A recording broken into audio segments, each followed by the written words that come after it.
Kia ora, my name is Deirdre Brown and I'm the head of the School of Architecture and Planning. It's great to be talking with you today. My journey, I trained as an architect within this very school. I went to Linfield College. I was really interested in art and design, but also history and maths. And so this seemed like a great combination of skills to take forward. I was also really interested in what I could do with my life in terms of improving society, in terms of making it a better place. So I felt architecture was right for me. It enables you to work with the built environment, to create environments that are going to change people's lives, that will have a longevity. The buildings that our graduates are designing in school today, and when they go out into practice, will still be standing in 100 to 150 years' time. So this is real stuff, and it really helps the world. So I encourage you to think about studying architecture. I'll turn now to one of our students, Cindy. Hi everyone, my name is Cindy. I am a fourth year architecture student right now doing my Masters of Architecture in University of Auckland. I also did my Bachelor's at the university and I come from Avondale College. Kia ora, I'm Tane. I'm also a fourth year Masters of Architecture professional student. I did a Bachelor of Arts straight out of high school and then took a break and then decided to come back and kind of follow my passion for architecture, which has been really rewarding so far. I wasn't too sure what I wanted to do for my university degree, to be honest. I think my interest lied in drawing, and so I enjoyed art and I took art painting, art design, I did graphics. But also the other side of me was quite like an academic kind of person, and so I wasn't really fully prepared to do fully fine arts, and then wasn't really fully prepared to just do like engineering. So like in between that I was like, maybe architecture would be the route. Yeah, so that's sort of how I came about to pick this degree, and I fully enjoy it. I think that's a really good thing as well. One of the kind of key things about architecture, it is really broad, both, you know, in the discipline you can do everything from, you know, fine artsy kind of like installation work, all the way up to, you know, technical engineering, facade engineering, build, you know, adaptable facades and all that kind of stuff as well. This high sort of sustainability science end of it as well, and so it allows you to kind of start broad and then find your interests as you go through the degree, and I think that's really valuable. So the Bachelor of Architectural Studies, it's a 3-year degree. Might sound long, but it's going to go really quick because we have so many exciting things to do and you are just going to love learning in this environment. Most of the courses are around studio, so it's about half of what you do, and that's where we learn how to design buildings. And around that we have media, which includes freehand drawing and everything through to computer-aided drawing as well. We study the history of architecture, and we also study sustainability and technology. And all of these subjects come into the studio program to enhance what you do in design. So Cindy, how did you find your first year of architecture?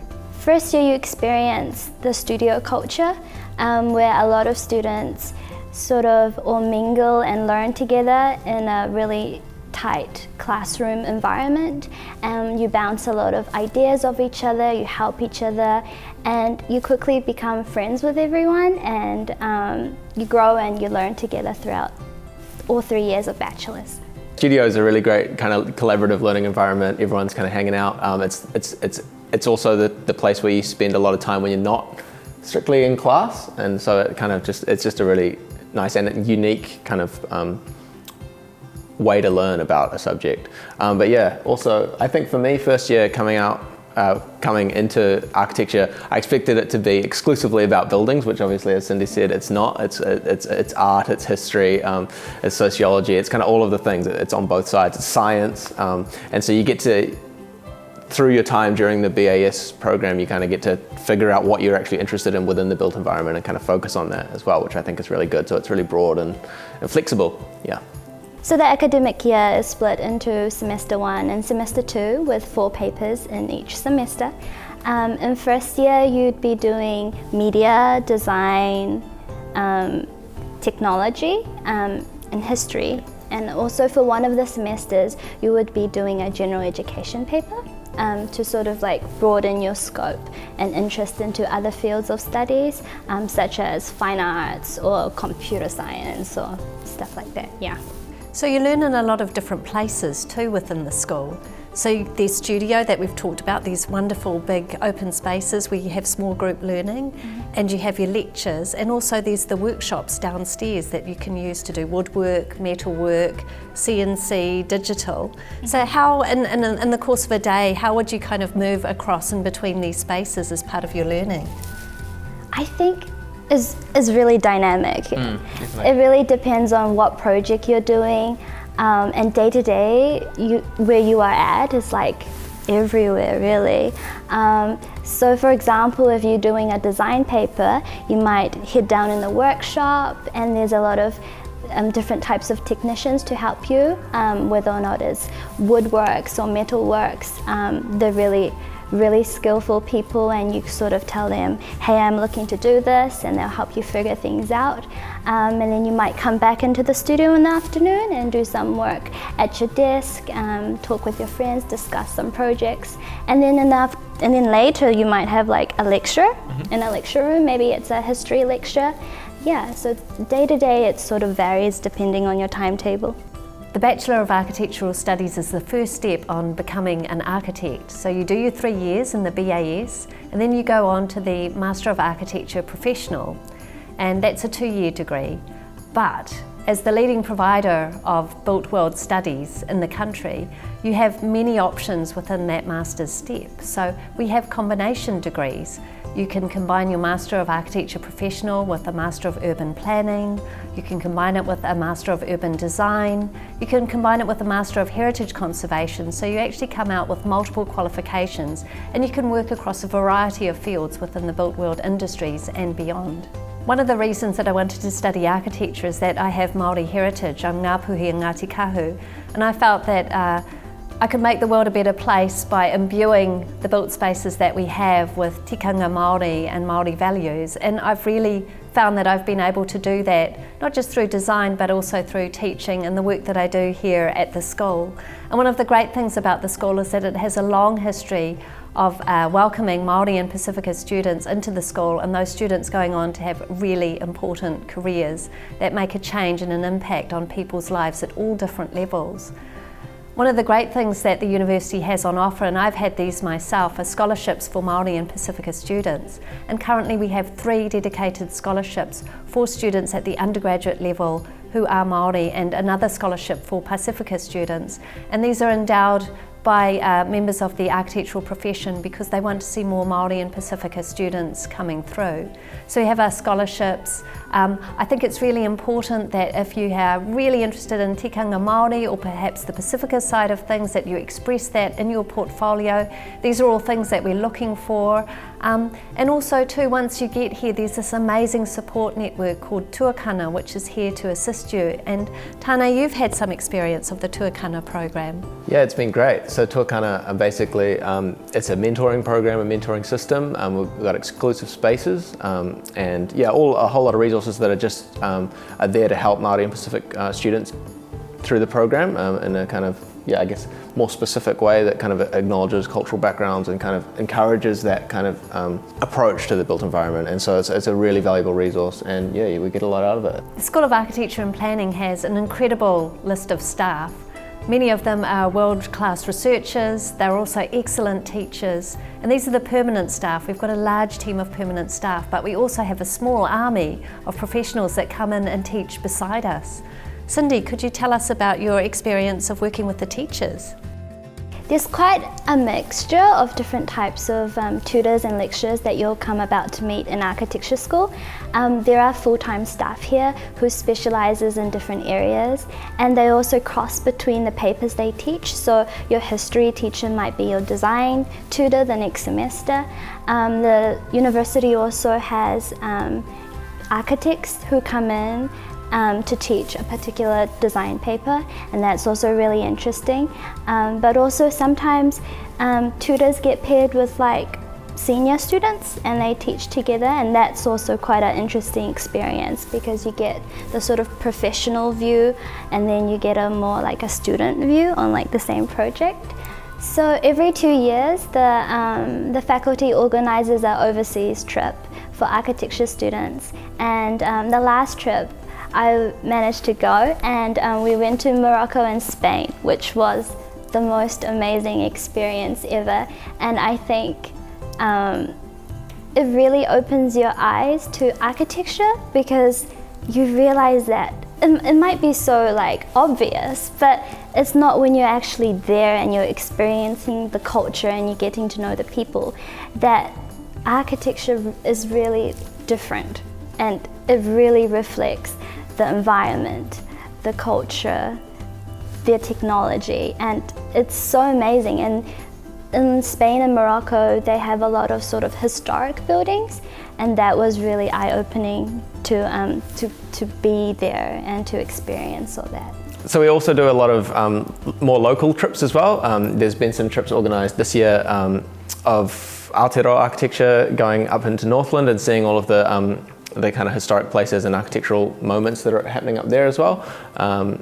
We also frequently go to the islands, depending, again, like Cindy said, there are specific design papers that will involve different briefs and require different, you would say for example, last semester, some of our peers were designing for Niue, for a site in Niue, and so they actually got to go there with some of our staff that are specialists in the area. They got to go there and hang out for a week and kind of actually experience the site and kind of get everything they needed to understand about what they were trying to design from actually going to the place that they were talking about. Again, experiencing the culture, meeting the people that a project might actually, benefit, and the people who are the actual stakeholders in that. So that's really cool. And so our staff are always trying to get us as involved or as close to possible as kind of real world projects. Sometimes they are actually real world projects, and other times, you're still kind of meeting with the stakeholders and the people that are important. But yeah, so you guys are probably thinking about getting your portfolios together. A few tips from us, I guess. The first thing is, architecture isn't just buildings, so don't think that anything you put into your portfolio has to be like a picture or a drawing of a building. My second tip that I tell a lot of my own students and people that I meet who ask the questions is, try to be as broad as possible. Try to include lots of different types of media. Do some painting, some charcoal, some sketches, some digital work. Try to get everything, kind of show that you're adaptable and that you can do a broad range of stuff. If you want specific help with portfolio stuff, there's lots of stuff on YouTube. Some of our staff have put some videos together. Some of our students have put some videos together as well. That's all on the university website, and also obviously all the technical info. But don't leave it till the last minute. Get into it. It's your chance, I guess, to showcase your favorite work. Like I said, it doesn't have to be buildings. Just express yourself and get your favorite work in there and show us what you can do. So we get asked a whole lot about high school students about, is it really hard work going to architecture school? And the answer is yes, but no. It's something that, most people who really get into it just love it, and it just becomes a kind of passion thing. And so you can kind of go as hard as you want. There are obviously always going to be deadlines and stuff that you do have to adhere to, the kind of stricter things. But at the same time, it gives you a lot of flexibility with how you work. And over the course of your studies, you're going to develop your own process and your own way of approaching things. And so you know what you are good at, and you know what you're not good at, and you can kind of navigate that in a way that suits you best. So it is hard work, but it's super enjoyable, and it's about learning. A lot of it is about learning how you work and how to work that suits you the best. So yeah.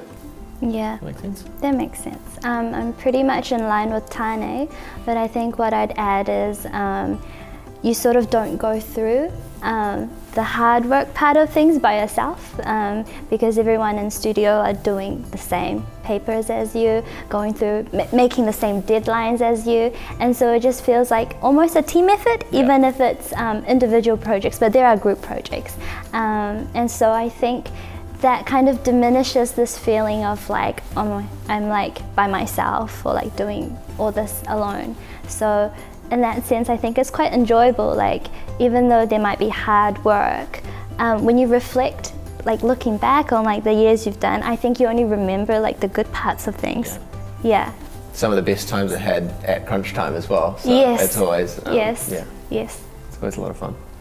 So you're probably thinking about money and how you're going to get through this. The university offers a wide range of scholarships, and they're offered at every single level as well. So there are scholarships here to support you, and how you find them is that you go on the website and you might be really surprised by what you're eligible for, so it's really worth a look. There's also other opportunities too, and like Cindy and Tane earn extra cash by working in studio and doing various forms of tutoring, which is really helpful for us. The students really engage with having senior students involved with them, but it also helps you through the degree. The curriculum here at the University of Auckland Architecture School, I reckon, is sort of like matching with like some world-class universities. I think the student work that comes out is really, really of high standard, and I think that that's really important because that helps develop the whole studio culture that we have, and I think it's great. And we have lots of opportunities too within the program, don't we? So we have 360, which enables students to do a semester in another country to learn, and also there's these opportunities to do internships as well. My top tip for people looking to get into the University of Auckland Architecture program, keep your mind really open, stay broad, like I said, with portfolio preparation. They want to see that you're willing to give everything a go. So yeah, keep your interest broad. Don't just get focused on architecture. Make sure you're still doing other things. Make sure you're still playing your sports that you love, or hanging out, doing things that aren't architecture, because that makes you a better architect as well. So yeah. My advice is that if you're sort of like in high school and thinking about, oh, is architecture going to be the degree for me? I sort of think architecture as a degree to have is really useful, and you can apply it in different fields. You don't have to be an architect. You can equally be an interior designer. You can work on stage sets. You can, there's so many things that you can do with the skill set that you learn from this degree. There's lots of other things that you can do too coming out of the program. So we have a number of students who go on to become project managers. Some work as quantity surveyors, and they go into different parts of the building industry. But you also touched on the fact that a number of people move into the creative spaces as well. So we've had some world famous cinematographers come through here, people who've gone into food and hospitality. I just remember when I first started here being told, yeah, you could be an architect, but whatever you're going to be is a really successful person, because the skills that you learn here will set you up for life. It turns you into a creative thinker, a technical thinker, a person that can write really well, and a person that thinks about the world on a global level.